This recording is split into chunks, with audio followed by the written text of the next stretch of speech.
कि आज चौथे चरण का चुनाव चल रहा है इस समय और जिसमें निर्वाचन संपन्न हो रहा चुनाव चल रहा है कि आपकी पार्टी द्वारा किन किन चरण में कहाँ चुनाव अभी तक प्रत्याशी लड़े हैं। देखिए, आज चौथे चरण का मतदान हो रहा है और मतदान शुरू से ही पहले चरण से ही लेकर के बड़ा निराशाजनक रहा है।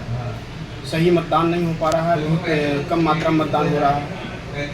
और जैसा कि आपने भी पूछा कि हमारे प्रत्याशी कहाँ से हैं, तो हमारे प्रत्याशी उत्तर प्रदेश सहित बिहार, झारखंड, मध्य प्रदेश और पश्चिम बंगाल और एक हम जम्मू कश्मीर में भी अनंतनाग सीट पर लड़ रहे हैं।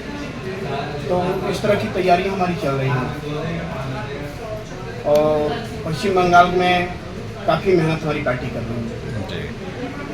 पार्टी का उद्देश्य क्या रहता है? पार्टी किन किन मुद्दों चुनाव लड़ रही है आपकी? देखिए, हम जनता के बीच में शिक्षा नीति, स्वास्थ्य नीति और बेरोजगारी उन्मूलन, नारी सशक्तिकरण को लेकर चल रहे हैं और इसी के मुद्दे पर हम वोट भी मांग रहे हैं लोगों से और हमें अपार समर्थन भी मिल रहा है। जैसा कि आपको बता दें कि पश्चिम बंगाल में हम 15 सीटों पर चुनाव लड़ रहे हैं और ये 15 सीटों पर हम लगभग वहाँ से 2 से 3 सीटों पर निकलेंगे और 2-3 सीटों पर सीट निकालने के बाद उम्मीद ये करते हैं कि बाकी सीटों पर भी हम दूसरे या तीसरे स्थान पर रहेंगे।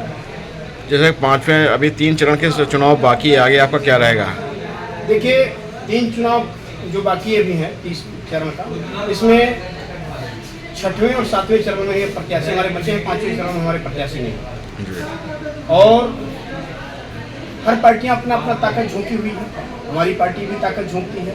इसी क्रम में अभी एक ताज़ा तरीन घटना आप लोगों के संज्ञान में भी आया होगा। भारत के होनहार माननीय गृह मंत्री जी के जनसभा में पत्रकार जब सच्चाई दिखाना शुरू करते हैं तो उनको उनके गुर्गे द्वारा पीटा जाता है और जब तक ये झूठ का पुलंदा बनाया जाता था तब तक उन पत्रकारों को सम्मान किया जाता था। तो आज ही से अगर ऐसी स्थिति है तो मैं जनता को यह संदेश देना चाहता हूँ कि ऐसे असामाजिक तत्वों का बहिष्कार करते हुए जो पत्रकारों को, जो देश का चौथा स्तंभ है, समाज का चौथा स्तंभ है, उसका सम्मान न हो रहा, तो ऐसे असामाजिक तत्वों का बहिष्कार करना शुरू कर दीजिए ताकि आगे की प्रक्रिया आप लोगों की बेहतर ढंग से चले। ये मैं यही चाहूँगा आप लोगों से। का चुनाव जब हो रहा है आज तीसरे चरण का, अभी तक आपके जितने लोग आपके प्रत्याशी उठे हुए हैं उसमें लड़ रहे हैं चुनाव, उनका कितना पता चला है कि क्या वहाँ का क्या माहौल है?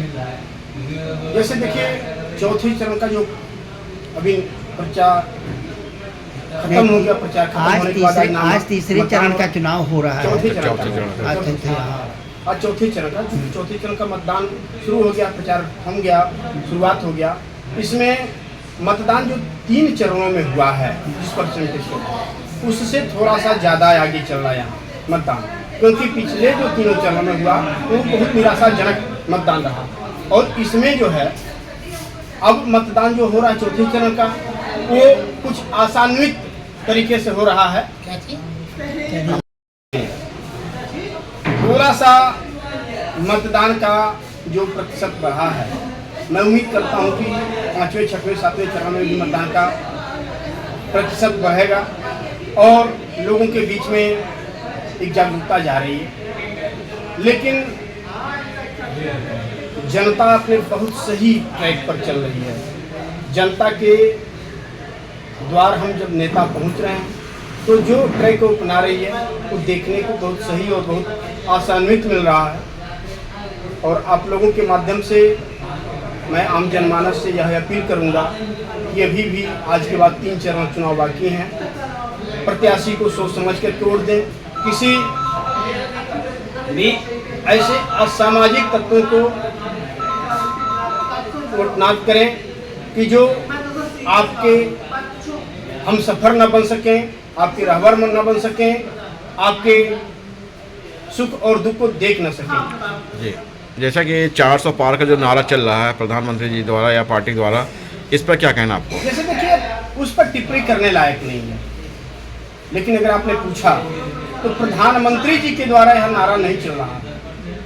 आम जनता के बीच में जो कुछ बिचौलिए और छुपैये नेता हैं वो ये नारा दे रहे हैं। क्योंकि प्रधानमंत्री तो देश में कोई है ही नहीं है, ओनली वन मैन है, वन पर्सन मोदी है, वो प्रधानमंत्री थोड़ा ही है। क्योंकि आपने तमाम बैनर होर्डिंग पर देखा होगा, पहले तो भाजपा का नाम नहीं था, लेकिन अब लिख रहे हैं कि भाजपा का संकल्प मोदी की गारंटी। इन लोगों के पास मोदी के अलावा कोई प्रधानमंत्री बनने लायक है नहीं। हाँ बैठे, कोई दिक्कत नहीं। हेलो, मैं यही हूँ। और हेलो, मोदी बनाम भाजपा है, क्योंकि मोदी की गारंटी चलती है, भाजपा में प्रधानमंत्री की गारंटी नहीं चलती। कोई भाजपा नाम का चीज़ है, लेकिन प्रधानमंत्री नाम का कोई चीज़ नहीं है। इसलिए 400 पार कहें या 500 पार कर दें या 543 कर दें, वो उनका अपना जुमला है। कल की बात है कि अभी 2 दिन पहले आपके केजरीवाल छूट करके आए हुए हैं। उन्होंने, जैसे मोदी ने 10 गारंटी दे रखी है, वैसे ही केजरीवाल ने भी 10 गारंटी का घोषणा किया है। उसके बारे में आपके क्या कहना है? जैसे देखिए, केजरीवाल हो गए, केजरीवाल के बारे में मैं क्या कहूँ, या इंडिया गठबंधन के बारे में मैं क्या कहूँ। गारंटी शुरुआत मोदी से हो रही है और ये लोग गारंटी देना शुरू किए हैं, लेकिन आम जनता समझ चुकी है कि गारंटी क्या होता है और गारंटी किस तरह की होती है।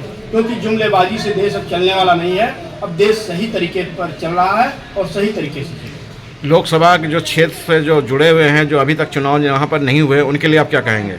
उनके लिए मैं यही कहूँगा कि अभी भी वक्त है, 3 चरण बाकी हैं, और अपने क्षेत्र में प्रत्याशियों को बहुत सोच समझ करके मतदान लोग करें, ताकि देश बिकने नहीं दूंगा, बिकते जा रहा है, देश झुकने नहीं दूंगा, झुकते जा रहा है, गारंटी पर गारंटी मिलती जा रही है, उस गारंटी का कोई सार्थक व्यवस्था नहीं है।